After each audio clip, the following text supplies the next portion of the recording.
ప్రతి అక్షరం ప్రజల పక్షం. HR9 న్యూస్ టీవీకి స్వాగతం, సుస్వాగతం. పాత్రికేయ మిత్రులందరికీ హృదయపూర్వక నమస్కారం.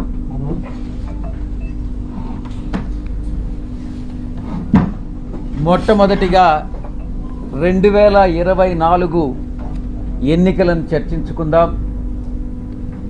ఒక పరిణామ క్రమంలో ఒక సిస్టమేటిక్గా ఎలా కుట్రలు జరుగుతున్నాయి అన్నటువంటి విషయాన్ని ఆకలింపు చేసుకోవాలి. 24 ఎన్నికల్లో వైఎస్ఆర్ కాంగ్రెస్ పార్టీ ఓటమి పాలైనటువంటి విషయం మీ అందరికీ కూడా తెలిసినటువంటి విషయం. దానికి చాలా కారణాలు ఉన్నాయి, సమీక్షించుకుంటున్నాం. ఆ సమీక్షల తర్వాత ఏదైతే నివారణోపాయాల్ని ఆలోచించి చర్యలు తీసుకోవాలనో ఆ చర్యలు తీసుకోవడం జరుగుతుంది మా పార్టీ అధ్యక్షుల వారు. ఎన్నికల రిజల్ట్ వచ్చిన తర్వాత, కొత్త ప్రభుత్వం పగ్గాలు చేపట్టిన తర్వాత ఏం జరుగుతుంది, మొట్టమొదటిగా ఏం జరిగింది అన్నటువంటిది అర్థం చేసుకోవాలి. రాష్ట్ర వ్యాప్తంగా ఇచ్చాపురం నుంచి అలా కుప్పం వరకు కూడా 175 స్థానాల్లో 11 స్థానాలు మేము సంపాదించుకున్నప్పటికీ, ఓటమి పాలైనప్పటికీ ప్రజల తీర్పుకి కట్టుబడి మేము అధికారాన్ని దిగిపోయాం.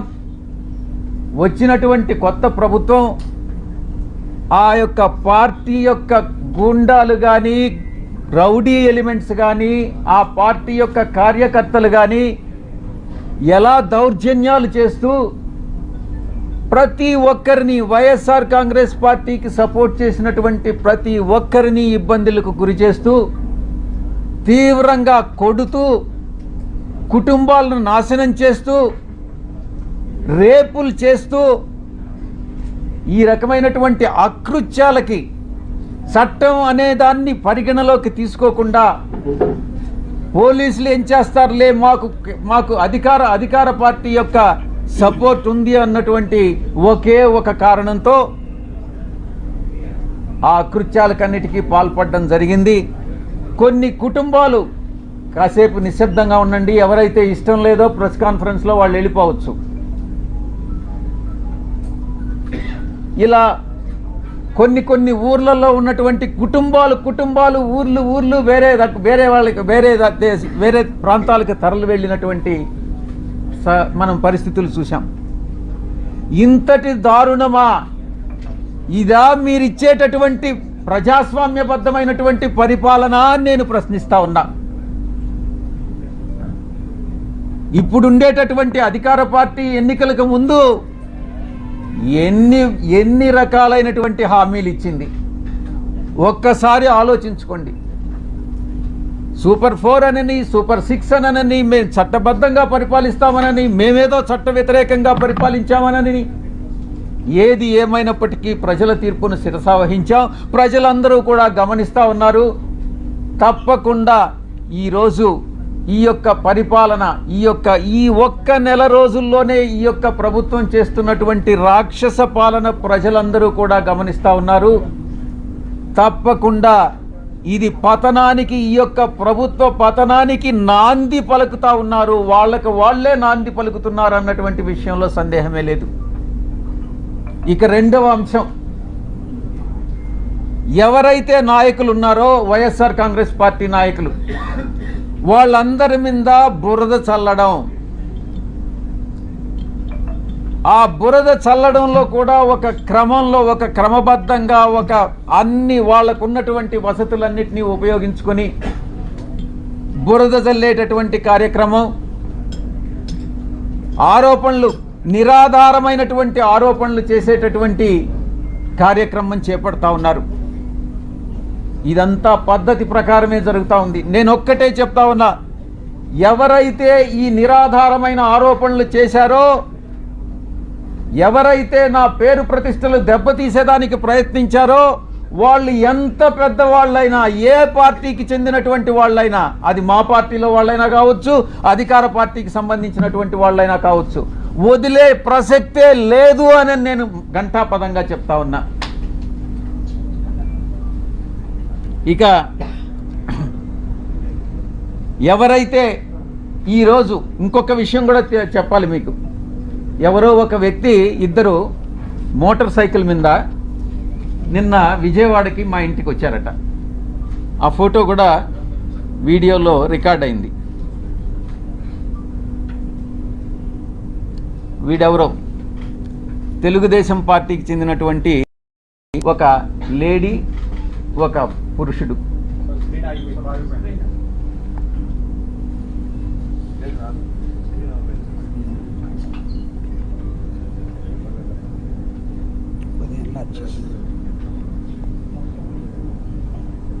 వీళ్ళు నేను ఒక్కటే చెప్తా ఉన్నా, వీడెవడో నాకు తెలీదు. వాడు ధైర్యంగా వచ్చి విజయసాయిరెడ్డి వాడు ఉండాడా ఇక్కడ, పారిపోయాడా అని అన్నాడంట. ఎక్కడికి పారిపోయాడు అని అన్నాడంట. వాడెవడో నాకు తెలీదు. వీడు డెఫినెట్గా తెలుగుదేశం గుండా అయి ఉంటాడు. ఆ గుండా వెనుక ఒక అమ్మాయిని కూడా తీసుకొచ్చాడు. నేను ఒక్కటే చెప్తా ఉన్నా, ఎవరైనా కూడా, నేను ఈరోజు ఇక్కడ వచ్చాను, నాకేం సెక్యూరిటీ లేదే, ఏ ఒక్క పోలీసు నా దగ్గరికి రాలేదే, నాకు పర్సనల్ సెక్యూరిటీ కూడా లేదే, నేను ధైర్యంగా వచ్చా. వీడెవడో టైం చెప్పి నువ్వు ఫలాని దగ్గరికి రా అని చెప్తే ధైర్యంగా నేను ఒక్కడనే వెళ్తా. ఈ రకంగా ఏదో వచ్చి నేను భయపెట్టేస్తాను, నేను కొట్టేస్తాను, చంపేస్తాను అని ఈ రకంగా భయపెడితే తాటాకు చప్పుళ్ళకు భయపడేటటువంటి వాడిని కాదు అని నేను చెప్తా ఉన్నా. పత్రికాముఖంగా చెప్తా ఉన్నా, వీడికే చెప్తా ఉన్నా. నువ్వు టైం చెప్పరా, నేను వస్తా, లేదా నువ్వు మా ఇంటికి వచ్చి వాడు విజయసాయిరెడ్డి గారు ఎక్కడ అన్నావు కదా, నువ్వే చెప్పు, మీ ఇంటి అడ్రస్ చెప్పు, నేను వస్తా, చూసుకుందామని అన్నటువంటి విషయాన్ని నేను చెప్తా ఉన్నాను. నేను దీన్ని బట్టి ఒకటే అర్థం చేసుకోవాలి, ఏ ప్రభుత్వం అధికారంలో ఉన్నా, ఏ కూటమి అధికారంలో ఉన్నా, మేము ప్రతిపక్షంలో ఉన్నా, భయపడే ప్రసక్తి లేదు. మళ్ళీ తిరిగి వైఎస్ఆర్ కాంగ్రెస్ పార్టీ 5 సంవత్సరాల కాలంలో మళ్ళీ అధికారంలోకి వస్తుంది. మధ్యంతర ఎన్నికలు కానీ వస్తే మళ్ళీ కూడా అధికారంలోకి వస్తుంది. ఎవరైతే తోక ఆడిస్తున్నారో ఆ తోక ఆడిచ్చే వాళ్ళందరినీ తిరిగి కత్తిరిస్తామని నేను పత్రికాముఖంగా చెప్తా ఉన్నా.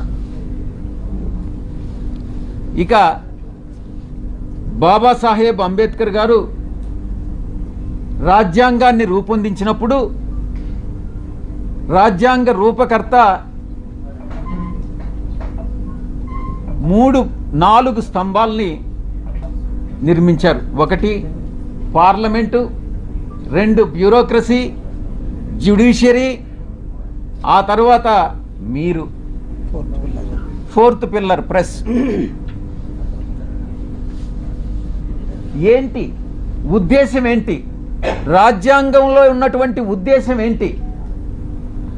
తరతరాలుగా ఈ యొక్క అణగారినటువంటి వర్గాలు, తరతరాలుగా వెనుకబడినటువంటి వర్గాలు, అది మనునీతి ధర్మం ప్రకారం కుల వృత్తుల వల్ల కావచ్చు, మరి ఏ ఇతర రీత్యా కావచ్చు, ఈ యొక్క అణగారినటువంటి వర్గాలన్నింటినీ కూడా పైకి తీసుకురావాలన్నటువంటి ఉద్దేశంతో రాజ్యాంగంలో ఈ యొక్క 4 స్తంభాలని నిర్మించి చట్టానికి లోబడి మీరు పని చేయండి అని చెప్పినటువంటి మహానుభావుడు బాబాసాహెబ్ అంబేద్కర్ గారు. అందుకే ఈ ఇన్స్టిట్యూషన్స్ అన్నీ కూడా మీకు మీ బాధ్యతలను గుర్తు చేస్తా ఉన్నా. మీడియాకి అంతరాలు లేనటువంటి సమాజమే మన ధ్యేయంగా ఉండాలి అన్నటువంటి చెప్పినటువంటి వ్యక్తి బాబాసాహెబ్, గొప్ప వ్యక్తి బాబాసాహెబ్ అంబేద్కర్ గారు. ఇక అణగదొక్కబడినటువంటి కులాలని ఒక షెడ్యూల్డ్ కులాలుగా పెట్టి, ఒక షెడ్యూల్లో పెట్టి వాళ్ళకి రిజర్వేషన్స్ పాటించమనని, ఆ బాధ్యతని గుర్తు చేయడానికే ఈ బ్యూరోక్రసీ, జ్యుడిషియరీ, ఈ యొక్క పార్లమెంట్ అన్నటువంటి దాన్ని ఆయన రూపొందించడం జరిగింది. దాంట్లో మీ పాత్ర కూడా ఉంది. ఈ రిజర్వేషన్స్ని పాటించేటట్టు ఈ యొక్క ఇన్స్టిట్యూషన్స్ అన్నీ చేయాల్సినటువంటి బాధ్యత మీ మీద కూడా ఉంది. ఈ సందర్భంగా మీరు ఎలా గత 3 రోజులుగా మీరు ఏం ట్రోల్ చేశారు, మీరు ఏం టెలికాస్ట్ చేశారు అన్నటువంటి విషయం నేను వేరే చెప్పనక్కర్లేదు. ఎవరికి మీరు ద్రోహం చేసింది? ఒక ఆదివాసీ మహిళకి, ఒక ఆదివాసీ అధికారినికి ఒక్కసారి ఏదో లేనిది ఉన్నట్టుగా చిత్రీకరించి అవాస్తవాలని, ఆధారాలు లేనటువంటి వాటిని టెలికాస్ట్ చేసి ఘోరమైనటువంటి తప్పిదం చేసినటువంటి ఛానల్స్ మొట్టమొదటిది మహా న్యూస్. నన్ను డిస్టర్బ్ చేయొద్దు. నేనంతా పూర్తి చేసిన తర్వాత నువ్వు ఏదైనా అడుగు, నేను చెప్పేదానికి సిద్ధంగా ఉన్నా. నువ్వు కూడా వంశీకృష్ణలాగా ప్రవర్తించొద్దు. మహా న్యూస్ 2, ABN 3, TV5 నీకు ఇబ్బందిగా ఉండొచ్చు, కానీ ఇవన్నీ కూడా వాస్తవాలు. ఒక న్యూస్ని టెలికాస్ట్ చేసే ముందు దాని ఆధారాలు ఏంటి, ఎవరి మీద అయితే ఆరోపణలు చేస్తున్నామో ఆ ఆరోపణలు వాళ్ళతో చెకప్ చేసుకొని వాళ్ళ అభిప్రాయాలు తీసుకోవడం జర్నలిస్ట్ సాంప్రదాయాలకి శ్రీకారం చుట్టడం. అది కూడా పూర్తిగా మర్చిపోయి మీ పాటికి మీరు ఆధారాలు లేకుండా టెలికాస్ట్ చేయడం అన్నటువంటిది ఘోరమైనటువంటి తప్పిదం. తప్పకుండా మీరు ఎలా క్షమాపణలు మీ చేత చెప్పించాలో నాకు తెలుసు, నేను చేయిస్తాను కూడా. సమాజం ఒక బాధ్యత, నా గురించి మీ అందరికీ కూడా తెలుసు. నన్ను నేను చెప్పుకోవడం కాదు, చాలామంది మా పార్టీలో ఉండే వాళ్ళు కూడా నా పైన ఆరోపణలు చేశారు, తెలుగుదేశం వాళ్ళతో కుమ్మక్కై. నేను అవన్నీ బాధపడలేదు, నేను అవన్నీ కూడా లెక్క చేయట్లేదు. ఇదంతా కూడా ఈ కుట్రలన్నిటికీ కూడా అందరూ చాలామంది కలిసి కుట్ర చేసి, కానీ నా వ్యక్తిత్వం ఏందనేటటువంటిది నాకు తెలుసు. చాలా కింద స్థాయి నుంచి ఒక 8 ఎకరాలు ఉన్నటువంటి ఆ భూస్వామిగా మా తండ్రి గారికి 2 కొడుకులు. మా అన్న ఇంజనీర్ చదివాడు, నేను చార్టెడ్ అకౌంటెన్సీ కోర్సు చదివా. ఆ 8 ఎకరాల పొలంలో ఉండేటటువంటి పొల సాయంతో కింద అట్టడుగు నుంచి పైకి వచ్చినటువంటి వాళ్ళం. కష్టాలంటే ఏందో తెలుసు. వ్యవసాయ కుటుంబం. మేము ఏ రాధాకృష్ణ లాగనో, ఏ బిఆర్ నాయుడు లాగనో, లేకుండా ఉంటే ఏ వంశీకృష్ణ లాగనో. వంశీకృష్ణ కథ నాకు తెలుసు, ఆయన చరిత్ర ఏందనేది. వీళ్ళందరి చరిత్ర కూడా నాకు తెలుసు. వాళ్ళలాగా సిల్వర్ స్పూన్తోనో లేకుండా ఉంటే ఆ బ్లాక్మెయిల్ చేసి డబ్బులు సంపాదించేటటువంటి మనిషి కాదు సాయిరెడ్డి అనేటటువంటి వ్యక్తి. ఆ దేవదేవులైనటువంటి ఆ వెంకటేశ్వర స్వామి సాక్షిగా చెప్తా ఉన్నా, సాయిరెడ్డి తప్పు చెయ్యడు అంటే తప్పు చెయ్యడు. తప్పు చేస్తే ఆ దేవదేవులైనటువంటి ఆ వెంకటేశ్వర స్వామి శిక్షిస్తాడు. రాధాకృష్ణ కాదు, బిఆర్ నాయుడు కాదు, వీడు వంశీకృష్ణ కాదు. నేను ఒక్కటే చెప్తా ఉన్నా,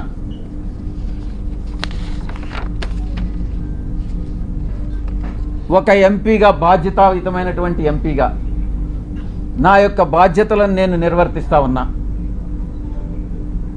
ఆ క్రమంలో సమాజాన్ని, అంతరాలు లేనటువంటి సమాజాన్ని తీర్చిదిద్దేదానికి నా వంతు కృషి నేను చేస్తా ఉన్నా. బరి తెగించి హద్దులు మీరి ఇష్టానుసారంగా ఆధారాలు లేకుండా నిరాధారమైనటువంటి ఆరోపణలు ఒక ఆదివాసీ స్త్రీతో సంబంధం ఉన్నట్టుగా మీరు చెప్పి ఈరోజు అదే ఆధారాలు మీరు ఎవరెవరికి సబ్మిట్ చేయాల్సి ఉంటుంది అన్నటువంటి విషయాన్ని నేను రాబోయేటటువంటి నా యొక్క ప్రెస్ కాన్ఫరెన్స్లో నేను ఎక్స్ప్లెయిన్ చేస్తాను. ఈ కుట్ర కుతంత్రాల వెనక ఎవరున్నారు అనే విషయాన్ని నేను ప్రశ్నిస్తా ఉన్నా. నాకు వ్యతిరేకంగా అనైతికంగా ప్రవర్తించినటువంటి వాడు వంశీకృష్ణ, 2 రాధాకృష్ణ, 3 బిఆర్ నాయుడు, 4 వెంకటకృష్ణ, 5 సాంబడు. నేను చెప్తా ఉన్నా, తప్పకుండా మీ అందరూ కూడా చట్టానికి లోబడి మీ అందరి మీద చర్యలు తీసుకోవడం జరుగుతుంది. ప్రతిపక్షంలో ఉన్నాడు వీడు విజయసాయిరెడ్డి, ఏం చేస్తాడు లేనని మీరు తేలిగ్గా తీసుకోవచ్చు. కానీ విజయసాయిరెడ్డి ఒక్కసారి పట్టుబడితే ఆ రోజు రామోజీరావు నాతో తగువేసుకున్నాడు. నేను ఏ రోజు రామోజీరావుని కలవలే. 1 సంవత్సరం రోజులు ట్విట్టర్ ద్వారా రామోజీరావుని నేను ఎదిరించా, వేధించా. ఏం చేశాడు? అదేవిధంగా అటు రాజ్యాంగబద్ధంగాను నాకున్నటువంటి ఏ అయితే వసతులు ఉన్నాయో అన్ని వసతులను ఉపయోగించి వీళ్ళందరికీ కూడా బుద్ధి చెప్తాను అన్నటువంటి విషయాన్ని నేను తెలియజేస్తా ఉన్నా. ఇక యూట్యూబ్ ఛానల్స్ కావచ్చు, కొంతమంది సోషల్ మీడియాలో గ్రూప్స్ క్రియేట్ చేశారు. ఆ గ్రూప్స్ కానీ చట్టరీత్యా నేను చర్యలు తీసుకోపోతున్నాను అన్నటువంటి విషయాన్ని నేను మీకు తెలియజేస్తా ఉన్నా. ఆ చర్యలు ఏందనేది కూడా మీకు చెప్పి చేస్తాను. మీకు వెన్నుపోటు పొడిచేటటువంటి ఉద్దేశం నాకు లేదు. మీకు చెప్పి చేస్తాను. ఫస్ట్ మొట్టమొదటిగా మిగతా వాళ్ళని పక్కన పెట్టినా కూడా వంశీకృష్ణ అనే వాడిని మాత్రం నేను వదలను. తప్పకుండా ప్రివిలేజ్ మోషన్ పార్లమెంటులో మూవ్ చేస్తాను. వీడు చేసినటువంటి అన్యాయానికి, అన్యాయమైనటువంటి నిరాధారమైనటువంటి ఆరోపణలకి. 2, ఎడిటర్స్ గిల్డ్ ఆఫ్ ఇండియాకి కంప్లైంట్ చేస్తా. 3, ప్రెస్ కౌన్సిల్ ఆఫ్ ఇండియాకి కంప్లైంట్ చేస్తా. నేషనల్ ఉమెన్ కమిషన్కి కంప్లైంట్ చేయిస్తా. నేషనల్ ట్రైబల్ కమిషన్కి కంప్లైంట్ చేయిస్తా. నేషనల్ హ్యూమన్ రైట్స్ కమిషన్కి కంప్లైంట్ చేయిస్తా. ఆంధ్రప్రదేశ్ ఎస్టీ కమిషన్కి కంప్లైంట్ చేయిస్తా. డిఫమేషన్ కేసు ఫైల్ చేస్తా, నేనే చేస్తా. యూనియన్ ట్రైబల్ మినిస్టర్ని కలిసి వీడు చేసేటటువంటి అన్యాయాలు, వీడు చేసేటటువంటి అకృత్యాలు, వీడు చేసేటటువంటి బ్లాక్మెయిల్స్, వీడు చేసేటటువంటి ఇండస్ట్రియలిస్ట్ అందరినీ కూడా పిలిచి వాళ్ళని బెదిరించి, నీ ఇండస్ట్రీలో ఇవన్నీ తప్పులు చేశావు, నువ్వు ఇంత నాకు బ్లాక్మెయిల్ అమౌంట్ కట్టు అని బెదిరింపులను కూడా నేను కేంద్ర మంత్రికి నేను విన్నవిస్తా. ఇక నేనే టేకప్ చేస్తా నా మిత్రుల సహాయంతో. ఉమెన్ ఆర్గనైజేషన్స్ ఏవైతే ఉన్నాయో ఆ women organisations, SC ST organisations అందరినీ కూడా సమైక్యంగా ఏకీకృతం చేసి వీడి మీద చర్యలు తీసుకునేటటువంటి ఏర్పాట్లన్నీ కూడా చేస్తాం. ఇక కాన్స్టిట్యూషనల్ బాడీస్ ఏదైతే ఉన్నాయో న్యాయం కోసం ఇతన్ని శిక్షించేదానికి ఏదైతే చేయాలనో ఆ ప్రతి ఒక్కటి చేస్తానని నేను మీ అందరికీ కూడా తెలియజేస్తా ఉన్నా. ఒక ఆడబిడ్డని, ఒక ఆదివాసీ బిడ్డని బజారుకి ఇచ్చి నా వ్యక్తిత్వం మీద, నా ఎదుగుదల మీద, ఒక పేదలకి సేవ చేయాలి, ప్రజాసేవ చేయాలి అన్నటువంటి ఆలోచన కలిగినటువంటి నా మీద కుట్రబన్ని ఈ యొక్క వ్యక్తి, ఈ వంశీకృష్ణ అనేటటువంటి వ్యక్తిని ఎటువంటి పరిస్థితుల్లో వదిలేదే లేదు అని నేను ఖరాఖండిగా చెప్తా ఉన్నా. వీటన్నిటికీ మించి ఒక ప్రైవేట్ మెంబర్ బిల్ పార్లమెంటులో సోషల్ మీడియాని, ఇటు ఈ యొక్క వెధవలు ఎవరైతే ఉన్నారో జర్నలిస్టులుగా వీళ్ళని శిక్షించేటటువంటి బిల్లుని ఒకటి ప్రవేశపెట్టాలన్నటువంటి ఆకాంక్ష కూడా నాకు ఉంది అని నేను తెలియజేసుకుంటా ఉన్నా. ఇక అమానవీయ రీతిలో, మానవత్వం లేనటువంటి రీతిలో, ఇన్హ్యూమన్గా, అసహ్యకరమైనటువంటి రీతిలో, జుగుప్సాకరంగా మహా ఛానల్లో ఇష్టారీతిన మాట్లాడితే ఇక్కడ ఎవరు గమ్ముకుంటారు? నీకేమైనా ఒడుగున కొమ్ములు వచ్చాయా? నువ్వు ఒక అధికారంలో ఉన్నటువంటి ఒక సామాజిక వర్గానికి చెందిన వాడివని భయపడతామా? నోడల్ ఎంపీగా ప్రభుత్వ కార్యక్రమాలకు హాజరైనప్పుడు చాలామంది అధికారులు హాజరవుతారు, చాలా అడుగుతారు, చేయగలిగినవన్నీ చేస్తాం. నేను ఇక్కడ ఉన్నప్పుడు ప్రజా దర్బార్ నిర్వహించేవాడిని. చాలామంది ప్రజలు చాలా విషయాలు అడిగేవాళ్ళు, చాలామంది కలుస్తారు. విధి నిర్వహణలో భాగంగా వీళ్ళందరూ కూడా కలవడం జరుగుతుంది. కలిస్తే తప్ప, కలిస్తేనే సంబంధం అంటగట్టేస్తారా? తారతమ్యాలు అనేటటువంటివి లేవా? వయసు అన్నటువంటిది తెలీదా? సహాయం కోసం 1-2 సార్లు నా కార్యాలయానికి వస్తే చాలామంది వచ్చారు, మీలో కూడా చాలామంది వచ్చారు. జర్నలిస్టులు కూడా ప్లాట్లు అడిగారు. నేను చేయగలిగిందంతా నేను చేశాను, విశాఖపట్నంలో ముఖ్యంగా. అప్పుడు జర్నలిస్టులకు తెలీదా? ఒక రాజకీయ నాయకుడిని ఈ రకంగా ద్వారా లబ్ధి పొందకూడదు. ఒకవేళ మీరే జర్నలిస్టులు మీకు ప్లాట్ లేదని అలాట్ చేసి ఉంటే, మీకు అలాట్ చేసినటువంటి వాళ్ళలో ఎవరైనా మహిళలు ఉంటే వాళ్ళకి నాకు సంబంధం అంట కట్టేస్తారా? ఏమైనా బుద్ధుండి ఇటువంటి ప్రసారాలు చేస్తారా అని నేను ప్రశ్నిస్తా ఉన్నా. అలాంటి వ్యవహారాల్లో నన్ను తీసుకురావడంలో ఒక పెద్ద కుట్ర ఉంది. దీని వెనక వంశీకృష్ణ వెనక ఎవరుండారు అన్నటువంటి విషయం కూడా నాకు తెలుసు. స్వయాన ఆమె చెప్పింది, ఆ ఆదివాసీ మహిళే చెప్పింది అధికారిని, సాయిరెడ్డి తండ్రి లాంటి వాడు అనని. బుద్ధి ఉండాలి ఎవరికైనా టెలికాస్ట్ చేసేవాడికి. మనిషి అన్నవాడు మనిషి అయి పుట్టుంటే, కడుపుకి అన్నంగాని తింటా ఉంటే, ఎటువంటి వ్యక్తి కూడా, అటువంటి వ్యక్తులు, మానవత్వం ఉన్నటువంటి వ్యక్తులు ఎవరు కూడా ఇటువంటి విషయాలు టెలికాస్ట్ చేయరు. ఇంకా కూడా చెప్పాలంటే, ఈ వంశీకృష్ణ అనేవాడు ఒక అమ్మ అబ్బకు పుట్టుంటే, వీడు నిజంగా ఒక మనిషి అయి ఉంటే ఇటువంటి అక్రమ సంబంధాలు మనసులో కూడా, మైండ్లో కూడా రావు. వీడు మనిషే కాదు అన్నటువంటి విషయాన్ని నేను చెప్తా ఉన్నా. సాధారణంగా ఇలాంటి కంప్లైంట్స్ వస్తే ఏ పోలీస్ స్టేషన్కో పోతారు. సర్ప్రైజింగ్గా ఈ కంప్లైనెంట్ ఎవరో ఒక కాన్ఫిడెన్షియల్ లెటరు ఎండోమెంట్ కమిషనర్కి ఇచ్చాడట. ఆ బుద్ధి లేని ఎండోమెంట్ కమిషనరు దాన్ని ఎందుకు లీక్ చేశాడో నాకైతే అర్థం కాలే. కాన్ఫిడెన్షియల్గా ఎంక్వైరీ చేయాల్సినటువంటి ఒక అధికారి దాన్ని మీడియాకి ఎలా ఇస్తాడు?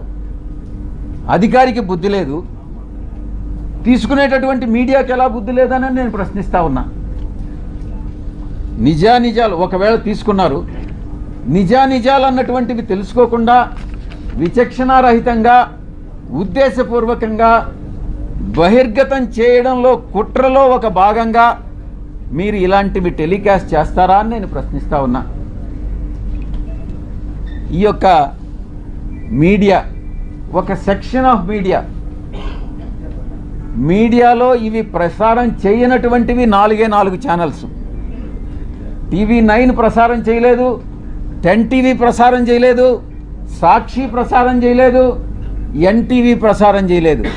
మిగతా అన్ని ఛానల్స్ ఏదో ఒక రకంగా ప్రసారం చేసినటువంటివే. మీరు ఒక్కసారి చూస్తే ఈ ఛానల్స్ అన్నీ కూడా ఒక సామాజిక వర్గానికి చెంది వెస్టెడ్ ఇంట్రెస్ట్ ఉన్నటువంటి ఛానల్స్ అన్నటువంటిది మీరు అర్థం చేసుకోవచ్చు. ఎవరు టెలికాస్ట్ చేశారన్నటువంటిది కూడా కానీ మీరు ఇంకా కొంచెం లోతుల్లో కానీ వెళితే ఆ యాంకర్స్ కూడా అదే సామాజిక వర్గానికి చెందినటువంటి వాళ్ళు అన్నటువంటిది చాలా స్పష్టంగా తెలుస్తూ ఉంది.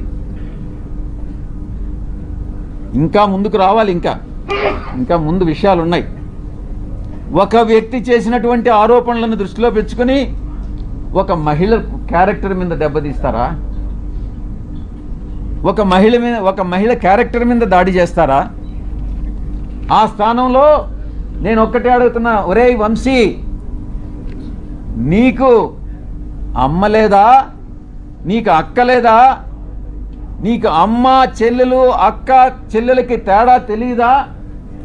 మీ అమ్మ మీద, మీ అక్క మీద, మీ చెల్లెల మీద ఎవరైనా ఇటువంటి ఆరోపణలు చేస్తే నువ్వు నిజంగా మనిషి అయి పుట్టి నీకు చీము నెత్తురుగాని ఉంటే నువ్వు గమ్ముగా ఉంటావా అని నేను ప్రశ్నిస్తా ఉన్నా. వీడు డెఫినెట్గా సమాధానం చెప్పాలి ఈ విషయానికి. ఈ మారెళ్ల వంశీ అనేటటువంటి వాడు ఆంధ్రజ్యోతి వెంకటకృష్ణ, టీవీ5 సాంబడు, వాళ్ళ పుట్టుక మీదనే నాకు అనుమానం ఉంది. నేను ఈరోజు చెప్తా ఉన్నా పత్రికాముఖంగా, ఒరేయ్ మీ పుట్టుక మీదనే నాకు అనుమానాలు ఉన్నాయిరా. మీ తల్లిదండ్రులకి ఎవరైనా DNA టెస్ట్ చేయించండి, మీరు కరెక్ట్గా పుట్టారా లేదా అని మిమ్మల్ని అడిగితే మీరు బాధపడతారా లేదా అన్నటువంటి విషయాన్ని ఒక్కసారి మీరు మిమ్మల్ని మీ మనస్సాక్షిని ప్రశ్నించుకోండిరా. అప్పుడు అర్థమవుతుంది మీకు మనసులో బాధ ఏందన్నటువంటిది. ఆరోపణలు చేయడం కాదు, బ్లాక్మెయిల్ చేయడం కాదు, డబ్బులు సంపాదించడం కాదు, మనిషి అయి పుట్టిన తర్వాత సమాజానికి సేవ చేయడం రా ముఖ్యం. మీలాగా డబ్బు సంపాదించుకొని మీ యొక్క స్వలాభం కోసం మీరు ఆనందాన్ని పొందడం కాదురా. ఈ యొక్క ఆవేదన అర్థం చేసుకోవాలి. నా యొక్క ఆవేదన నేను ఒక్కటే అడుగుతా ఉన్నా, ఇదేనంటరా మీ జర్నలిస్టిక్ విలువలు? ఇదేనా మీ జర్నలిస్టిక్ విలువలు? ఇక వంశీ విషయానికి వస్తాం. వీడికి బ్లీచింగ్ పౌడర్కి, టాల్కమ్ పౌడర్కి, లేకుండా ఇంకొక కోకైన్కి తేడా తెలియదు. వీడిని అసలు సమాజంలోనే వీడి టాల్కమ్ పౌడర్ అంటారు వీడిని. నేను ఒక్కటే అడుగుతున్నా, ఒరే వంశీ, జర్నలిస్ట్ అనే దానికి ఒక స్పెల్లింగ్ చెప్పరా నువ్వు కరెక్ట్గా. ఎక్కడో చదువు పేరు లేని వాడివి, చదువు లేని వాడివి, విజ్ఞానం లేని వాడివి, ఇంగిత జ్ఞానం లేనటువంటి వాడివి, మీడియాలో చొరబడి అందరినీ మోసం చేసి మిగతా వాళ్ళందరినీ కూడా ఏకంగా ఛానల్ యాజమాన్యంలోకి వచ్చి నువ్వు సాగిస్తున్నటువంటి అరాచకాలు ఏదైతే ఉన్నాయో, నువ్వు చేస్తున్నటువంటి బ్లాక్మెయిల్ ఏదైతే ఉందో, అది సభ్య సమాజం తల ఉంచుకునేలా మీ తల్లిదండ్రులకు తెలిస్తే, మీ అక్క చెల్లెళ్ళకి తెలిస్తే వాళ్ళు కూడా తల ఉంచుకుంటారు రా వంశీ.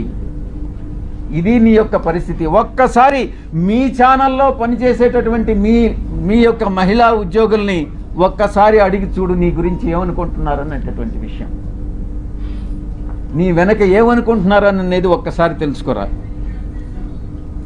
వంశీ డిబేట్లు కూడా చూస్తూ ఉన్నాం. అది జబర్దస్త్ అన్నటువంటిది చాలా అగ్లీగా ఉంటుంది.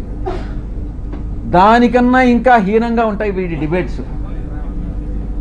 ఒక్కసారి డిబేట్లపై నువ్వే ఫీడ్బ్యాక్ తీసుకో. నీ డిబేట్ల మీద నీకు అసలు ఒక్క ఓనామహాల్ రానివాడివి నువ్వేం జర్నలిస్టు రా వంశీ. తల్లికి కూతురికి, చెల్లెలకి పెళ్ళానికి తేడా తెలియని స్థాయిలో ఒక మహిళకి అంటగట్టి ఆరోపణలు చేసి డిబేట్ చేస్తావంటరా వంశీ అని నేను ప్రశ్నిస్తా ఉన్నా. ఒకటి వంశీ, నీకు పిల్లలు లేరా? నీకు కొడుకులు కూతుళ్ళు లేరా? డెఫినెట్గా ఉండాలనుకుంటా, మగపిల్లలు ఉండాలనుకుంటా, ఆడపిల్లలు లేరు. వీడికి కూతుళ్ళు కానీ పుట్టుంటే అప్పుడు తెలిసిండేది వీడికి బాధ ఏందని అనేటటువంటిది. ఆ కూతుళ్ళ మీద ఎవరైనా ఆరోపణలు చేసుంటే అప్పుడు తెలిసిండేది ఈ వంశీ అని అనేవాడికి బాధ ఏందని అనేటటువంటిది. అప్పుడు ఆ పిల్లల పైన ఇప్పుడు నీకు కొడుకులు ఉన్నారా? నీ కొడుకులా కాదా అని ఎవరైనా DNA టెస్ట్ చేయించమని నన్ను అడిగితే నువ్వు బాధపడతావా లేదా అని నేను ప్రశ్నిస్తా ఉన్నా. ఇక సాంబడు గురించి తెలుసుకోవాలి. సాంబడు కాసేపు అయిపోవచ్చింది, కాసేపు నిశ్శబ్దంగా ఉండండి వెనుకుండేటటువంటి వాళ్ళు, లేకుంటే ఇక్కడికి వచ్చి స్టేజ్ మీద మీరే మాట్లాడండి, నేను కూడా వింటా. సాంబడి గురించి చెప్పుకోవాలనంటే సంధ్యా శ్రీధర్ రావుని అడగాలి. నాకంటే ఎక్కువ ఆయనే చెప్తాడు. వీడి పెట్రోల్ బంకుని ఎలా దోచేసింది, ఎవరిని లోపరుచుకొని అడుక్కునే స్థాయి నుంచి ఆడంబరం స్థాయి వరకు ఎలా వెదిగాడు వీడి సాంబడు, సంధ్యా శ్రీధరే ఎక్కువ బాగా చెప్తాడు. ఇక ఏబిఎన్ డిస్కషన్లో చేసేటటువంటి వెంకట్ గాడు ఉన్నాడు. వీడు ప్రముఖ సినీ దర్శకేంద్రుడు దగ్గర పనిచేసే ఒక అమ్మాయిని సైట్ కొట్టి జర్నలిస్ట్ కాలనీలో ఆ అమ్మాయికి కూడా సైట్ కావాలని అక్రమంగా ఆ జాబితాలో పేరు పెట్టించి ఆ తర్వాత ఈటీవీలో ఉద్యోగం పోగొట్టుకున్నటువంటి వాడు వీడు వెంకట్ అనేవాడు. వీళ్ళందరూ కూడా జర్నలిస్టులు. తెలుగు జర్నలిస్టు ప్రమాణాలు పాటించేటటువంటి గొప్ప జర్నలిస్టులు. ఇది ఆ తెలుగు జర్నలిజం యొక్క కథ. కనీస నైతిక విలువలు, మానవ సంబంధాల మీద అవగాహన లేనటువంటి వాళ్ళు జర్నలిస్టు ముసుగులో వీళ్ళందరూ కూడా బ్లాక్మెయిలర్స్ని నేను కొన్ని ప్రశ్నలు అడగదలుచుకున్నా. 3 ప్రశ్నలు.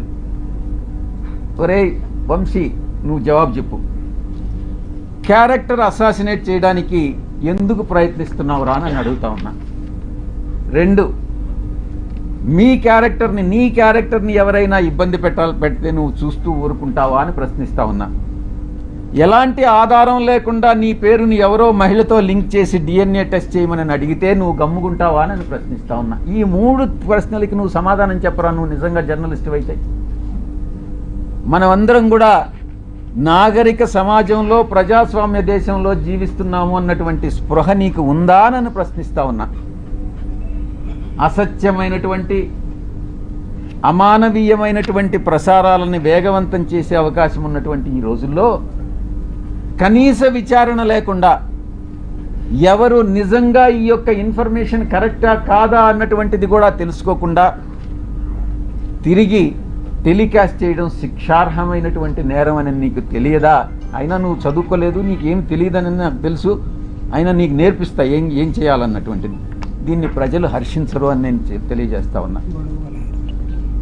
ఇక ఇంకొక విషయం కూడా నేను మీకు చేయదలుచుకున్నా. గతంలో ఒక 2.5 సంవత్సరం కిందట అప్పట్లో రామోజీరావు మీద కోపం వచ్చి నేను కూడా ఒక ఛానల్ స్టార్ట్ చేయాలని నేను ఒక నిర్ణయం తీసుకున్నా. అది ఓపెన్గా కూడా అనౌన్స్ చేశాను. కానీ కొన్ని కారణాల వల్ల మా అధ్యక్షులు నువ్వు అనవసరంగా లాస్ అయిపోతావన్నా, ఎందుకు మన ఛానల్ ఉంది కదా అని అంటే మళ్ళీ గమ్మైపోయా. కానీ ఈరోజు నిర్ణయం తీసుకున్నా. అరే వీడు దేనికి పనికిరానటువంటి వాడు ఈ వంశీ అనేటటువంటి వంశీగాడు ఛానల్ స్టార్ట్ చేయంగా ఒక ఎంపీగా ఉండి సమాజంలో ఒక పలుకుబడి ఉండి ఒక మంచి సేవ చేయాలన్నటువంటి దృక్పథం ఉన్నటువంటి నేను ఛానల్ స్టార్ట్ చేయలేనా? ఇన్ని రోజులు నేను ఎందుకు కాలయాపన చేశానన్నటువంటి తపన ఈరోజు నాలో మొదలైంది. తప్పకుండా ఛానల్ స్టార్ట్ చేస్తాను. మళ్ళీ నిర్ణయం తీసుకున్నా. ఈసారి ఎవరు చెప్పినా కూడా వినేది లేదు. ఛానల్ ప్రారంభం చేసి తీరుతా అతి త్వరలో. వీళ్ళందరి దుశ్చర్యలు ఈరోజు ఏదైతే ఈ యొక్క కుల ఛానల్స్ ఉన్నాయో, కుల పత్రికలు ఉన్నాయో, వీళ్ళందరినీ కూడా ఎండగడతాను అని నేను పత్రికాముఖంగా తెలియజేసుకుంటా ఉన్నా. త్వరలో ప్రారంభం చేస్తాం. ఈ ఛానల్ చాలా న్యూట్రల్గా ఉంటుంది. కులాలకి, మతాలకి, రాజకీయ పక్షాలకి అతీతంగా ఉంటుంది. న్యూట్రాలిటీ అంటే న్యూట్రాలిటీనే.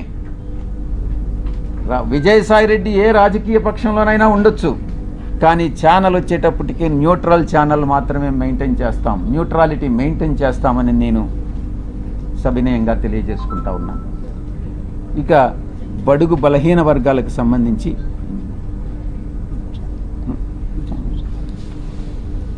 మా వైఎస్ఆర్ కాంగ్రెస్ పార్టీ, మా పార్టీ అధ్యక్షులు ఎప్పటికీ, ఇప్పుడు, గతంలో ఎప్పుడు కూడా బడుగు బలహీన వర్గాల అప్లిఫ్ట్మెంట్ కోసం పనిచేస్తాం. తప్పకుండా రాబోయేటటువంటి 5 సంవత్సరాల కాలంలో 2029 ఎన్నికల్లో మేమే అధికారం కైవసం చేసుకుంటాం. ఈ యొక్క ప్రభుత్వం చేస్తున్నటువంటి తప్పులన్నీ కూడా స్టార్ట్ అయినాయి. ఇచ్చినటువంటి హామీలు నెరవేర్చలేనటువంటి పరిస్థితి.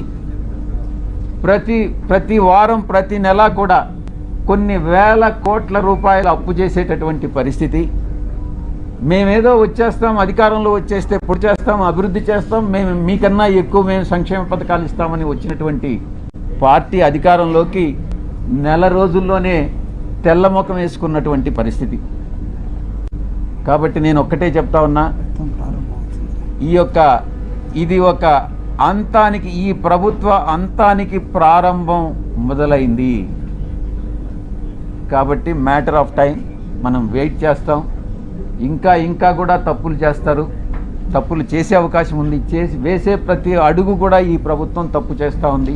ప్రతిరోజు బెదిరిస్తారు. సాయిరెడ్డి అక్కడేదో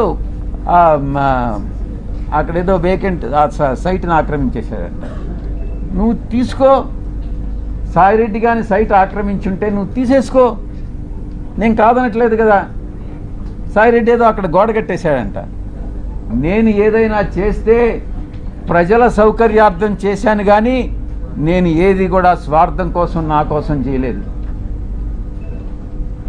ఏదైనా అక్కడేదో భీమిల్లో బ్రిడ్జి కట్టించానని ఆరోపణలు చేస్తున్నారు, కొట్టేస్తామని. కొట్టేయండి, ప్రజల కోసం కట్టించాను, ప్రభుత్వ ప్రాపర్టీని ప్రొటెక్ట్ చేశాను, నా సొంత డబ్బులు 2 కోట్లు ఖర్చు పెట్టుకున్నాను, దాన్ని మొత్తం క్లీన్ చేశాను. మీరే తీసుకోండి, నేనేమన్నా ఆక్రమించుకున్నానా? ఇటువంటి ఆరోపణలు చేసేటటువంటి మంత్రులకి, శాసనసభ్యులకి, పార్టీలకి నేను ఒక్కటే చెప్తా ఉన్నా, మీ ఇష్టం, చేసుకోవాల్సింది చేసుకోండి,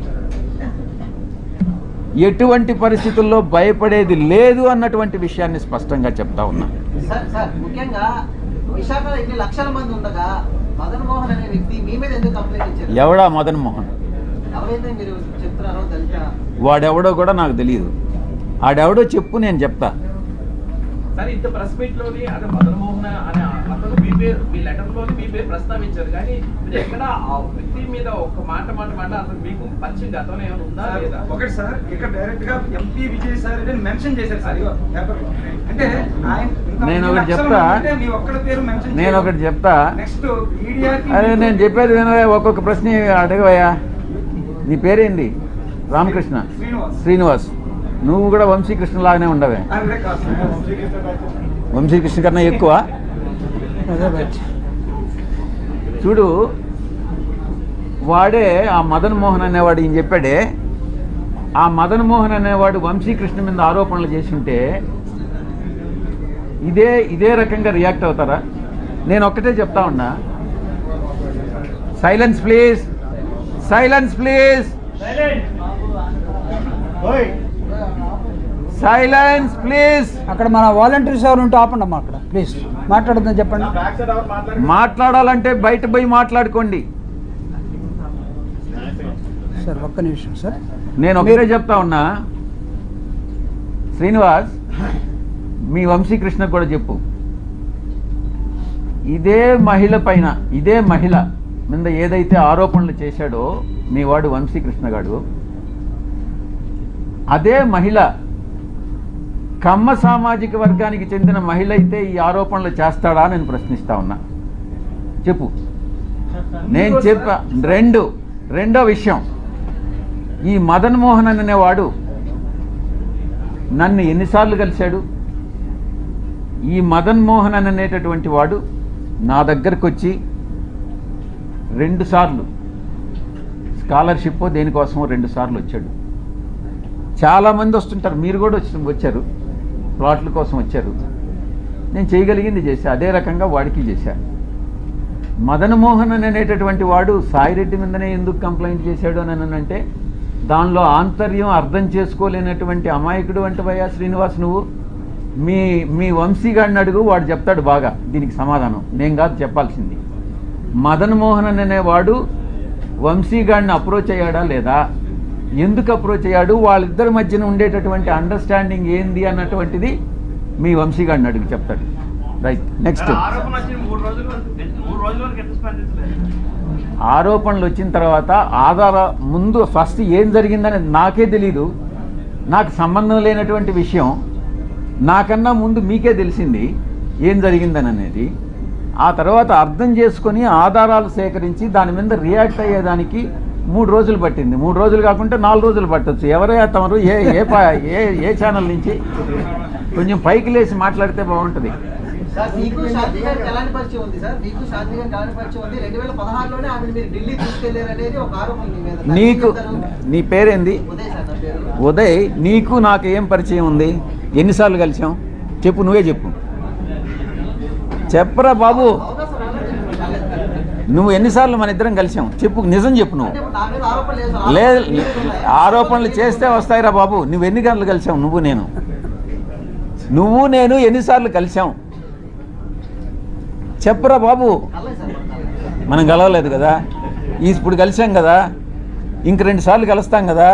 4వ సారి ఆరోపణలు చేస్తాం మన ఇద్దరం గే అని చెప్పి ఎవడన్నా అంటే ఏం చేస్తారా బాబు? అదే అడిగేదానికి నీకు బుద్ధి ఉండాలా, చెప్పేదానికి నాకు బుద్ధి ఉండాలా. కానీ నెక్స్ట్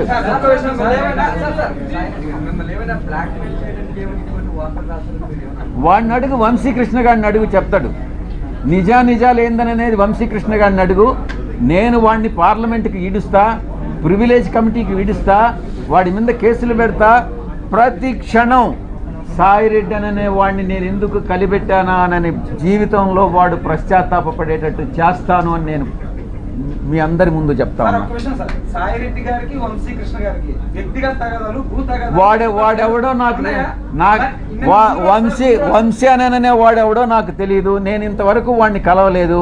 వాడిని కలవాలనే ఉద్దేశం నాకు లేదు. నా మీద ఆరోపణలు చేశాడు. నేను వాడిని డెఫినెట్గా చట్ట ప్రకారం, నేను చట్టానికి అతీతంగా నేనేం చేయను. వాడిని డెఫినెట్గా చట్ట ప్రకారం వాడి మీద చర్యలు తీసుకోబడతాయి. వాడు ఎట్ట చేస్తాడా ఈ వంశీ గారు?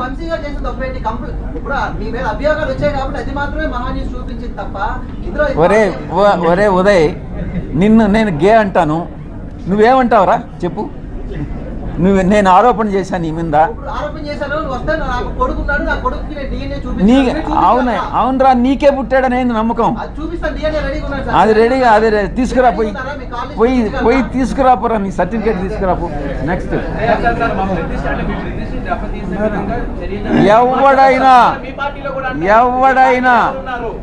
ఎవరైనా మా పార్టీకి చెందిన వాళ్ళైనా, తెలుగుదేశంకి చెందిన వాళ్ళైనా, జనసేనకి చెందిన వాళ్ళైనా, జర్నలిస్టులైనా ఎవరైనా నా ప్రతిష్టకి దెబ్బతీసే విధంగా ప్రవర్తిస్తే వదిలే ప్రసక్తే లేదు అని నేను మీకు సభాముఖంగా చెప్తా ఉన్నా. అది నీకే తెలియాలిరా బాబు. ఎవరు, నీ పేరేం చెప్పు?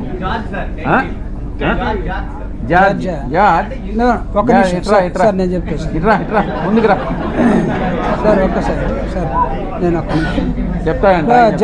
George, here is a small clarification. George and Srinivas, ఆ లెటర్లో ఎంపీ విజయసాయిరెడ్డి పేరు ఉందని అడిగే అన్నావు కదా.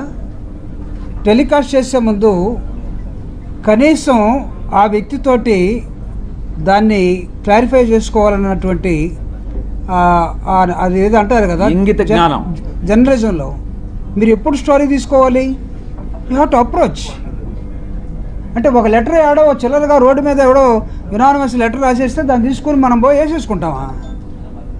అంటే మీరు పేరుంది కాబట్టి మేము రాసామని అంటే, మేము వేసామంటే అంటే ఇది కరెక్టా? ఎవడైనా సరే, రేపు నీ మీదైనా, నా మీదైనా, ఇంకొకటి మీదైనా సరే, అంటే పేరుంటే వేసేస్తారా? అంటే మీరు స్టోరీలు రాస్తే మేమందరం ఇప్పుడు బురద కడుక్కుంటూ ఉండాలనా?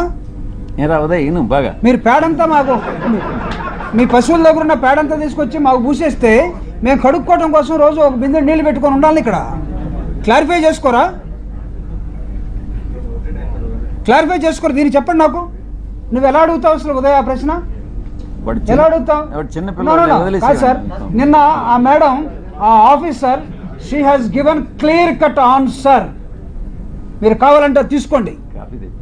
మీరు ఎవరైతే అక్యూజ్ చేశారో, ఎవరైతే ఒక లేడీని, ట్రైబల్ లేడీని బోన్లో నిలబెట్టారో, ఆవిడ్ని ఆత్మహత్య చేసుకునేదాకా మీరు ఎవరైతే తీసుకొచ్చారో, ఆ కుటుంబ పరువు మర్యాదల్ని మీరు ఎవరైతే తీసేశాడో, ఆవిడిచ్చిన సమాధానం చూడండి. నా భర్త అతను మదనమోహన్, నువ్వు చెప్తున్న అతను ఎవరో, వాళ్ళ బంధువులు, ఆ కుటుంబానికి కుదరలేదు. అరే పాపం పవన్ కళ్యాణ్ కూడా, ఒరే బాబు నా కర్మరా, నాకు కుదరలేదంటే వదిలేశారు కదా. చాలామంది ఎందుకు చేసుకున్నావంటే పాపం ఆయన్ని, నా కర్మరా బాబు నాకు కుదరలేదన్నారు. వాళ్ళు కూడా కుదరలేదేమో. కుదరకపోతే ఉద్యోగం చేస్తుంది. Yes, you are a journalist now, you attended this meeting. నేను ఎవరు అడుగుతాడు ఎందుకు అటెండ్ అయ్యావని? She an employee, MP. According to the protocol she has to come and explain everything. వీటికి ఒక మాట చెప్పాలా? రే బాబు ఉదయ్, నేను ఎప్పుడు ఎంపీ అయ్యాను రా చెప్పు. నేను ఎప్పుడు ఎంపీ అయ్యాను? నువ్వు చెప్పు. నువ్వు అడిగావు కదా 2016 నుంచి పరిచయం అని. నేను ఎప్పుడు ఎంపీ అయ్యాను చెప్పు. ఊరికే నువ్వు కూడా ఆరోపణలు చేసేస్తే ఎట్రా చెప్పు బాబు. నీకు చెప్పాలి. నేను ఎప్పుడు ఎంపీ అయ్యాను అనేది కూడా తెలియకుండా ఆమె నన్ను 2016 మీట్ అయిందేనని నీకెవరు చెప్పాడు రా చెప్పు. నేను 2016 జూన్లో నేను ఎంపీ అయ్యా. అప్పుడు ఆయన చెప్తున్నాడు చూడు, నీకు అది కూడా తెలియదురా ఉదయ్, నువ్వు చిన్న పిల్లోడివి, నువ్వు మళ్ళీ లేనిపోని ప్రశ్నలన్నీ చేసేందుకు విశాఖ కేంద్రంగా ఏది జరిగినప్పటికీ కూడా మీ మీద టార్గెట్ ఎందుకు చేస్తున్నారు అనేది ప్రశ్నించారు. అంటే ఏది అంటే అది ఆ పక్కన ఆంధ్రజ్యోతి శ్రీనివాస్ ఎక్కడున్నాడు? ఆ శ్రీనివాస్ ఒకడు, ఆ తర్వాత సివిఆర్లో ఒకడు ఉన్నాడు, వాడి పేరేందో మర్చిపోయినా, ఈశ్వర్ చౌదరి అనే వాడు ఒకడు ఉన్నాడు. వాడు ఎక్స్ మహాన్యూస్ వాడు. ఈ మహాన్యూస్ అనేది ఇట్లాంటి ఛానల్ అన్నట్టుగా తెలుస్తూ ఉంది. ఆ తర్వాత ఇంకో 2-3 నా పేర్లు మర్చిపోయినా. 2 సంవత్సరాలు అయింది ఇక్కడి నుంచి మీరు పంపించేసి నన్ను. శ్రీనివాస్, మీ వంశీ మనసులో ఏముంది, మీ ఇక్కడ ఉండే వాళ్ళందరి మనసులో ఏముంది నాకు తెలుసు. వాడు ఉదయం అడుగు పిల్లోడు ఏదో ప్రశ్నలు వేస్తున్నాడు, వాడికి కూడా జవాబు చెప్పు. Right, thank you very much. Shanti గారు మాట్లాడుతూ 30 కోట్ల రూపాయలు మదన్ మోహన్ డిమాండ్ చేశాడు. వాళ్ళ కుటుంబం ఉంది మనకెందుకు. మిమ్మల్ని ఏమైనా డిమాండ్ చేసి వచ్చారు? నీ పేరేందా? ఆంధ్రజ్యోతి నాయుడు కదా? Right, prime 9 Naidu. ఇప్పుడు ఎవరో ఏదో చంద్రబాబు నాయుడిని డిమాండ్ చేస్తే ఆ ప్రశ్న నన్ను అడిగితే ఎట్రా నాయన నాయుడు? ఇప్పుడు నాకు తెలియని అంశాల గురించి నన్నెందుకురా ప్రశ్నిస్తావు? వాడెవడో డిమాండ్ చేశాడంట, వాడు ఎవరినో డిమాండ్ చేసినాడంట. ఇది నాకేం సంబంధం రా నాయుడు చెప్పు. నన్ను అడిగాడని చెప్పిందా? సరే, నువ్వు ఫస్ట్ నువ్వు ఆమె ఏం చెప్పిందో చూడరా నాయన బాబు. ఆమె ఏం చెప్పిందో నాకు తెలియదు. నాకు అర్థమయ్యేటట్టు, నాకు చదువు రాదురా వంశీకృష్ణలాగా. నువ్వు చెప్పు, నువ్వు అర్థమయ్యేటట్టు చెప్పు. ఎవరో తెలియదు అంటున్నారు. వాడు నన్ను 2 సార్లు కలిసి నేను గవర్నమెంట్ని మోసం చేయాలా, స్కాలర్షిప్ కావాలా నాకు అని 2 సార్లు దగ్గరికి వచ్చాడు. 2 సార్లు నేను చేయగలిగిన లెటర్ ఇచ్చిన. స్కాలర్షిప్ ఏంటంటాయా, ఇది అమెరికా పోతాడంటానని. అది కూడా రొటీన్గా అందరూ రకరకాల జనాలు వస్తుంటారు కదా, ఆ జనాలు వచ్చినట్టుగా వాడు వచ్చాడు. నేను అందులో చైర్మన్గా, కామర్స్ కమిటీకి చైర్మన్గా ఉన్నా. సరే, ఈవిని వాడు ఏదో ఆదివాసీ అంటున్నాడు. ఎస్సీ ఎస్టీ ఎవరికైనా అణగారిన వర్గాలకి ఎంకరేజ్ చేయాలని ఉంటుంది. సో అందరిలాగా లెటర్ ఇచ్చిన, అంతేగాని వాడికి నాకు ఎటువంటి సంబంధం లేదు. నాయుడు అర్థం చేసుకో. శ్రీనివాస్,